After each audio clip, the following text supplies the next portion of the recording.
आवाज आ रही है।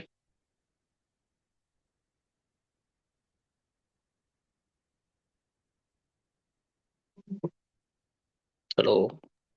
Yes sir. सर आ गई आवाज। ठीक है। आज का जो टॉपिक है वो है हमारा .env। .env क्या होता है पहले देखो। एक .env फाइल बनती है नोड जीएस में, तो नोड जीएस में नहीं, ये सभी बैकएंड प्रोग्रामिंग लैंग्वेज में बनाई जाती है। ठीक है, चाहे आपकी जावा हो, पाइथन हो, नोड जेएस हो, कोई सी भी लैंग्वेज हो, .env हो, .नेट हो, तो सभी ये बैकएंड लैंग्वेज होती है, उनमें ये कॉमन टॉपिक है सभी का। .env। तो .env होता क्या है, देखो ये .env आपको, अगर आपको चाहिए तो सबसे पहले आपको ब्राउजर पे जाना और यहाँ पे लिख देना है .dot.env और npm। देखो तो सभी के लिए मिला हुआ है, पाइथन में भी यूज होता है, बहुत सी जगह पर यूज होता है ये। तो ये है आपका .env स्पेस npm। जब आप सर्च करोगे तो आप npm के प्लेटफॉर्म पे चले जाएंगे, वहां से ही आपको ये इंस्टॉल करना होगा। ठीक है, ये इंस्टॉल करने का तरीका है आपका, और इसको यूज करने का तरीका यहाँ पर ये रहा। आप किस तरीके से इसको यूज करोगे। ठीक है, तो आप ऐसे ऐसे यूज कर सकते हो, ये इसका तरीका है। अच्छा, इसका जो मेनली पर्पस है, क्यों यूज करना है, क्या करना है, किस तरीके से, कितना कॉम्प्लिकेटिव है, देखो। इसका जो यूज होता है वो, जैसे हमारा कोई चीज है ना, बहुत इंपॉर्टेंट है प्रोजेक्ट में, जैसे एपीआई की, ईमेल, पासवर्ड, ये हमारी इंपॉर्टेंट होती है हर चीज के लिए।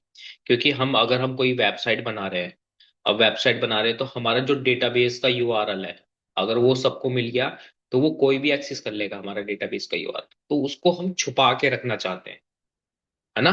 तो जो .env फाइल होती है वो एक, सबसे पहले एक इन्वायरमेंट वेरिएबल बनाती है, जो स्टोर करती है हमारे डेटाबेस की पासवर्ड, एपीआई की, पोर्ट नंबर। तो ये सब हमारी चीजों को क्या करता है, सिक्योर करता है डेटा को। तो ये अपने पास रखते हैं। तो ये कैसे रखना होता है वो मैं समझा देता हूँ पहले। तो हम क्या करते हैं, एक फिर से आज एक और फोल्डर बनाते हैं और इसमें लिख देते हैं बैकएंड।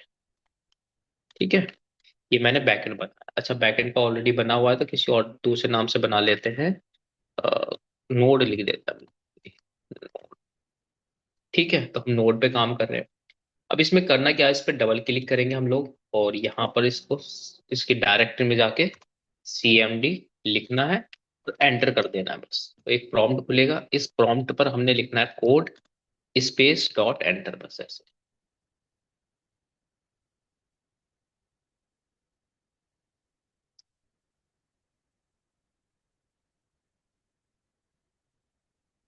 ठीक है, उसके बाद यहाँ पर एक फाइल बनानी है।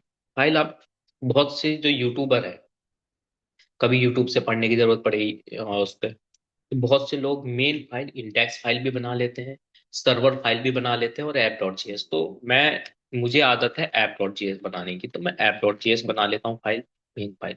पहला काम ये हो गया। दूसरा काम, मैंने ये कल भी सिखाया था कि नोड जेएस को जब भी आप रन करोगे, कुछ भी करोगे, तो वो सब टर्मिनल से होता है काम। तो आपको आना है यहाँ पर थ्री डॉट पर, और यहाँ पर आने के बाद इस टर्मिनल और न्यू टर्मिनल पे क्लिक करोगे तो एक नीचे से ना यहाँ पर एक पॉपअप सा खुल के आएगा, देखो प्रॉब्लम आउटपुट। इस टर्मिनल पे आना है। तो टर्मिनल पे आने के बाद सबसे पहला काम क्या होता है तुम्हारा, npm in it dash dash y, बस ये करना है और आपका एक पैकेज लॉग जेसन फाइल बन के ऑटोमेटिक आ जाएगी। बस ये देखो, इस पैकेज लॉग जेसन फाइल को बनाने के बाद हमने करना क्या है, अपना सर्वर कोड लिखना है। तो सर्वर कोड जो लिखा जाता है, मतलब लोकल सर्वर कोड लिखने के लिए हमें एक्सप्रेस की जरूरत पड़ती है। एक्सप्रेस क्या है, एक फ्रेमवर्क है। ठीक है, जो हमारा राउटिंग बनाने में हेल्प करता है। तो यहाँ पर लिख देना है एक्सप्रेस, और राउटिंग बनाने में और सर्वर क्रिएट करने में हेल्प करता है, तो मैंने लिखा एक्सप्रेस। बस एक्सप्रेस के डॉक्यूमेंटेशन पे जाना है यहाँ पर। ये देखो एप्लीकेशन फ्रेमवर्क।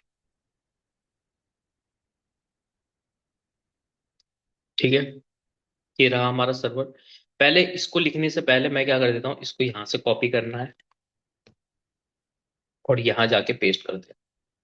अब यहाँ पर कैसे पेस्ट होगा, देखो यहाँ पर तो हमने यूज कर रखा ही है, तो यहाँ पर पेस्ट करना है, राइट क्लिक पेस्ट कर दिया, देखो, और एंटर कर देना। जैसे मैं एंटर करूंगा तो यहाँ पर एक पैकेज इंस्टॉल होगा, नोड मॉड्यूल। देखो ये हो गया अपना आप ऑटोमेटिक डाउनलोड, और ये भी अपलोड। तो ये पैकेजेस डाउनलोड हो रहे हैं लोकल में। ठीक है।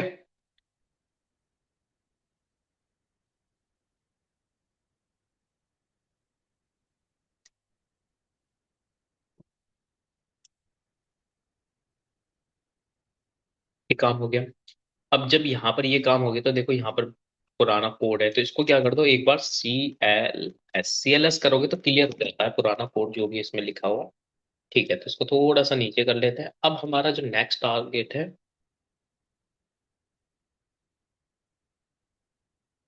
ठीक है, तो यहाँ पर हमें कोड लिखना है, कौन सा, ये कोड मैंने कल लिखना सिखा दिया था आपको, तो मैं इसको लिखूंगा नहीं, मैं सीधा कॉपी करूंगा और यहाँ लाके पेस्ट कर देता हूँ। पेस्ट कर दिया। ठीक है, सेव करा दिया। सेव कराने के बाद अगर हमें ये वाली फाइल को रन करना है और चेक करना है कि हमारा सर्वर कनेक्ट हुआ है कि नहीं कनेक्ट हुआ, तो हमें इसको कंसोल करना है। तो उसके लिए मुझे क्या करना पड़ेगा, यहाँ पे नोड और फाइल का नाम app.js ऐसे लिख देना और एंटर। जैसे मैं क्लिक करता हूँ, क्या हो गया इसको, ठीक है, देखो ये आपका रन हो गया। ठीक है। रन होने के बाद अब जैसे मैं इसमें कोई चेंजेस करता हूँ, लेट्स सपोज मैं यहाँ पर example app listening on port, बस इतना लिख देता हूँ, एग्जाम्पल हटा देता हूँ। कंट्रोल S किया, कुछ हुआ, नहीं हुआ। क्योंकि हमें क्या होता है कि जब भी हम नोड में कोड लिखते हैं तो हमें इसको बार बार कट करना पड़ता है, कट करते हैं, कुछ मॉडिफिकेशन करते हैं, तो दोबारा से फाइल को सेव करेंगे और अपने सर्वर को दोबारा से रन करना पड़ेगा। तो रन करने के लिए फिर से वही नोड app.js, अब जाके इसको लिखना पड़ेगा इस तरीके। हो गया ना चेंजेस। बट अगर हम ऐसे ही चेंजेस करते रहेंगे तो बहुत ज्यादा टाइम हो जाएगा रहेगा, बार बार हमें सर्वर रन करना पड़ेगा बंद कर करके। तो ये तो एक रॉन्ग फंक्शनैलिटी होगी एक तरीके से, मतलब दिक्कत, टाइम ज्यादा लगने लगी। तो उसके लिए नोड जेएस में एक और मॉड्यूल आता है। ठीक है। उसका काम है सर्वर को कंटिन्यू रन करते रहना, तो उसका नाम है नोडमोन एनपीएम। तो आपको सर्च करना है नोडमोन एनपीएम, इस पे क्लिक करोगे आप लोग। कॉपी पेन लेके रखा करो, कौन सा पैकेज इंस्टॉल कर रहे हैं सर, कौन सा नहीं, क्या तरीका है, तो कॉपी में उसी टाइम लिखते भी रहा करो। ठीक है। यहाँ पर इसको इंस्टॉल कर लेते हैं, यहाँ पर क्लिक किया मैंने, ऐसे कॉपी किया कंट्रोल C से।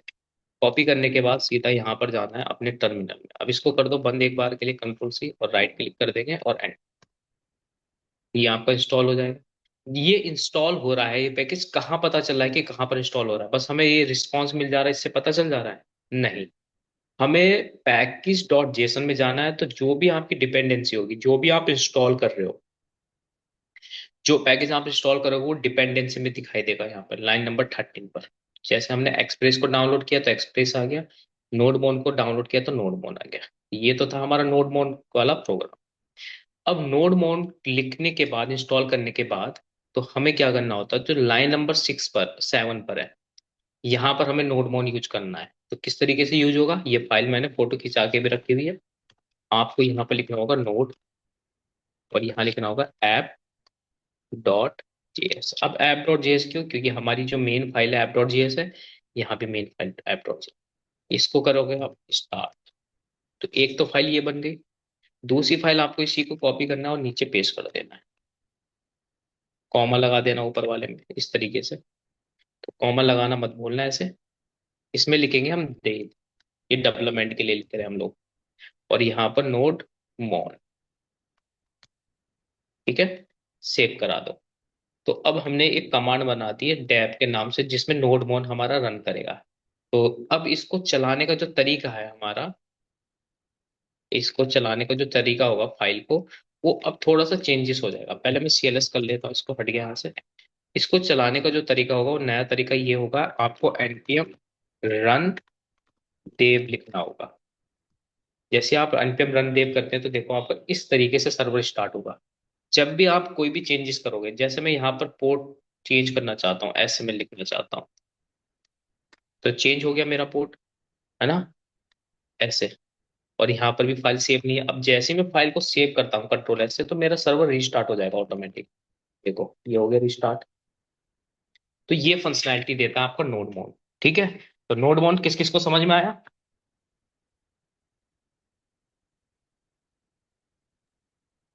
सर आगे समझिए। हम्म। सर आगे समझिए। आ गया ना? दीपक यस चंद्र सर। रोज हर बार लिया करो भाई क्लास, बाकी ले रहे हैं।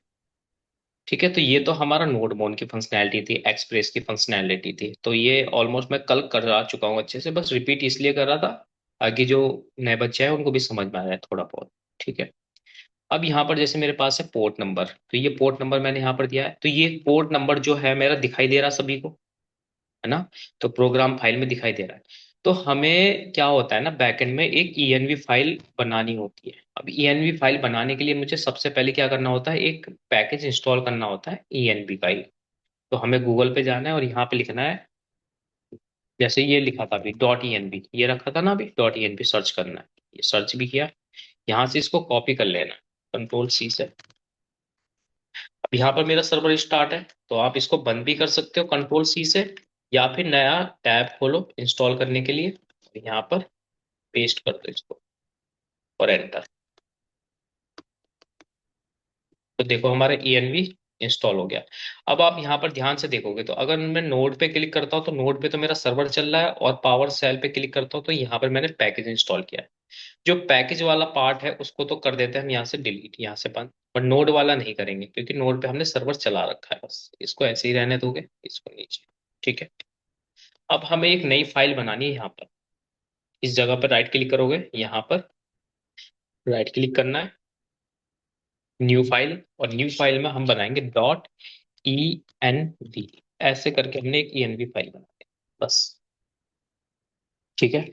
अब यहाँ पर आपको वो चीजें रखनी होती है जो आपको अपने कोड में छुपा के चलना है कि किसी को दिखे ना। मतलब क्या होता है कि जब हम सर्वर पे कोड डालते हैं तो हमारा कोड एक्सेस हो जाता है, बट ईएनवी फाइल एक्सेस नहीं कर पाता कोई।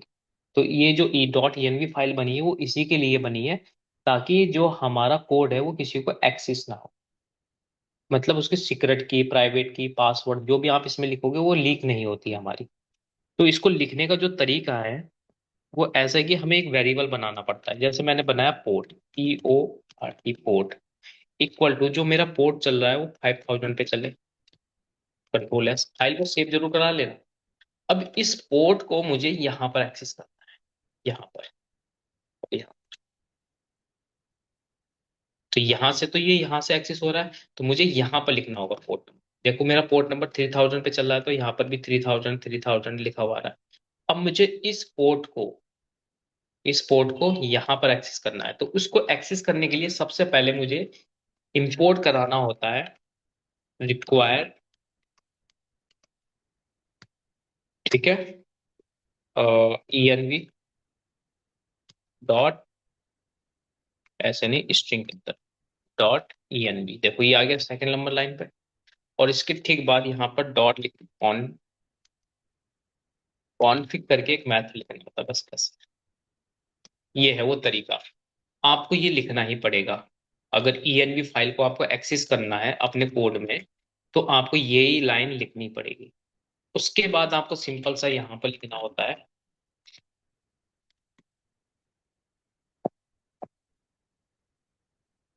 प्रोसेस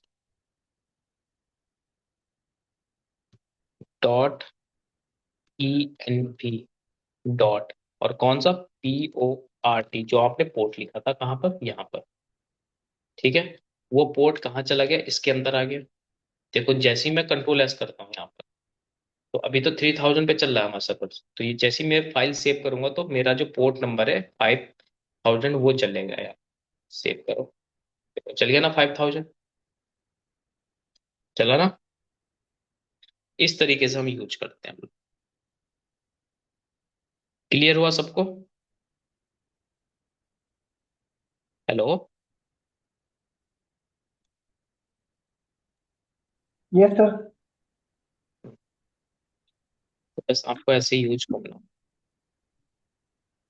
सर हमें एनवी को खाली इंस्टॉल करने के लिए रिक्वायर की फाइल, रिक्वायर का जो कमांड है बस अपने ऐप हम्म। डॉट जीएस में डालना होगा।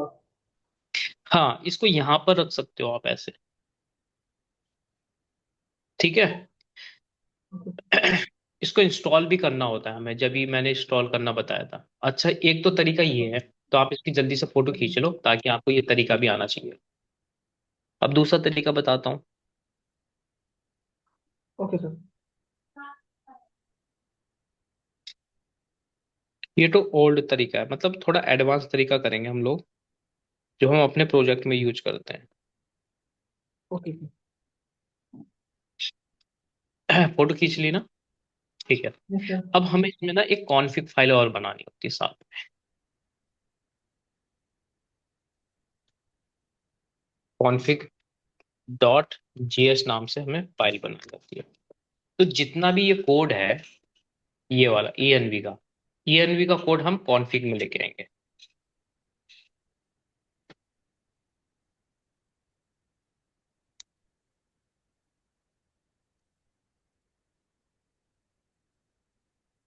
ठीक है।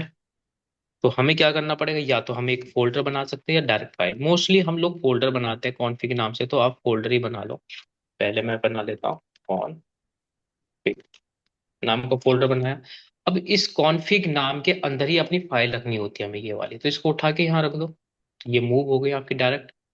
देखो यहाँ से उठा के, एक मिनट, ये मूव का पॉपअप आने लगा और यहाँ पर मूव करा दिया। तो देखो अब ये जो कॉन्फ़िग फाइल है मेरे इसके अंदर आ गई आपके यहाँ पर। अब इस कॉन्फ़िग फाइल को कैसे यूज करना है, तो यहाँ पर आपको सबसे पहले जो ऐप डॉट जेएस में आपने ये रिक्वायर्ड वाली फाइल रखी थी, वही आप यहाँ पर रखोगे पहले टॉप पर। तो मैं क्या करता हूँ, यहाँ पर सबसे पहले रिक्वायर्ड लिख देता हूँ। ठीक है। रिक्वायर्ड के अंदर में यहाँ पर लिख देते हैं हम लोग डॉट ENV और डॉट कॉन्फ़िग मैथड। बस इस तरीके से आपको लिख देना है। तो ये जो भी आपका ENV है, अब वो इसके अंदर आ गई है फंक्शनैलिटी। अब यहाँ पर क्या करना है कि आपको लिखना है मॉड्यूल डॉट एक्सपोर्ट। अब ये मॉड्यूल डॉट एक्सपोर्ट क्या होती है, जब हमें एक कंपनी से दूसरी कंपनी में अगर कोई मटेरियल ले जाना है, तो उसको क्या करता है, एक ट्रक, एक्सपोर्ट ट्रक लगाना पड़ता है कि जो एक कंपनी से दूसरी कंपनी में ले जाने का काम करता है, वो एक्सपोर्टिंग तो कर रहे हैं हम लोग। तो वही काम है कि हम क्या कर रहे हैं, यहाँ से एक्सपोर्ट करके ले जाएंगे सारा का सारा डेटा। इसमें इंपोर्ट करेंगे ENV से और एक्सपोर्ट करेंगे ऐप डॉट जेएस फाइल में। बाकी जहां जहां पर इसकी जरूरत पड़ेगी वहां वहां पर हम यूज करेंगे। तो इसलिए मॉड्यूल डॉट एक्सपोर्ट यूज करते हैं जब हमें एक फाइल से दूसरी फाइल में डेटा को ले जाना हो। ये हो गया। अब आप यहाँ पर लिखोगे PORT पोर्ट, या तो आप कैपिटल में लिख लो या स्मॉल में। हम लोग ज्यादा अगर, मैं तो स्मॉल में लिखता हूँ, तो कैपिटल में लिखता हूँ, तो मैं ऐसे लिख देता हूँ। ठीक है, इस तरीके से। और यहाँ पर लिखना होता है हमें process dot ENE dot PORT port. ठीक है, तो ये हमारा पोर्ट हो गया। कहाँ का पोर्ट हो गया, ये हमने यहाँ से एक्सेस कर लिया इसको।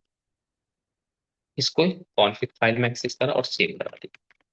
ठीक है, और ये हमारा साथ साथ एक्सपोर्ट हो गया। अब इस एक्सपोर्ट को मुझे कहाँ पर पास कराना है, इस एक्सपोर्ट को मुझे यहाँ पर पास कराना है। तो अब मुझे यहाँ पर ये सब लिखने की जरूरत नहीं पड़ेगी। ऐसे आपको सीधा यहाँ पर लिखना है कॉन्फ़िग। ये लिखा मैंने नीचे वाला, तो देखो ये इंपोर्ट हो गया। हो गया ना इंपोर्ट। कैसे होता है इंपोर्ट, दोबारा से बता देता हूँ एक इंपोर्ट करने का तरीका। कि मैंने लिखा कॉन्स्ट और यहाँ लिखा कॉन्फ़िग नाम से कोई वेरिएबल बना दिया कॉन्फ़िग नाम से वेरिएबल, इक्वल टू, यहाँ पर लिखेंगे कोई भी फाइल को एक्सेस करने के लिए हम यूज करते हैं यहाँ पर इंपोर्ट कराने का तरीका। एक्सपोर्ट कराने का तरीका तो तुम्हें बता ही दिया था कि ये होता है। एक्सपोर्ट कराने का तरीका कहाँ है, ये कहीं पर भी यूज कर सकते हैं इसका।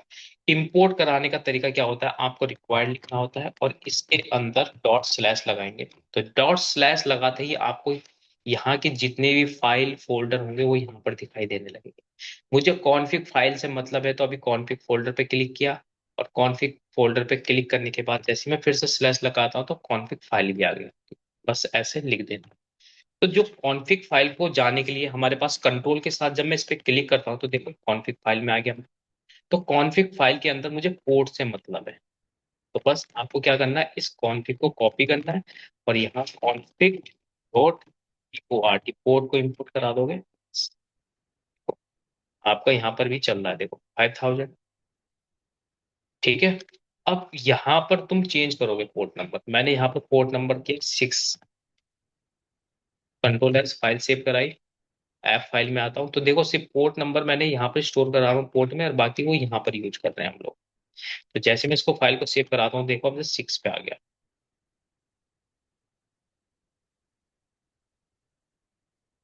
ठीक है।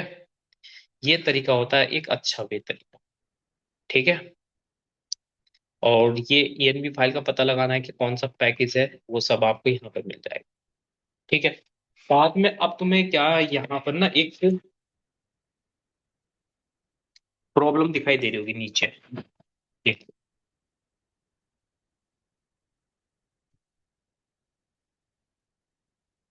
दिखाई दे रही है।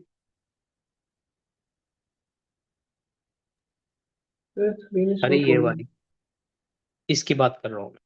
तो इसमें कुछ दे रहा है ना, वो बोल रहा है कुछ। हेलो। हेलो, हाँ जी सर। हम्म।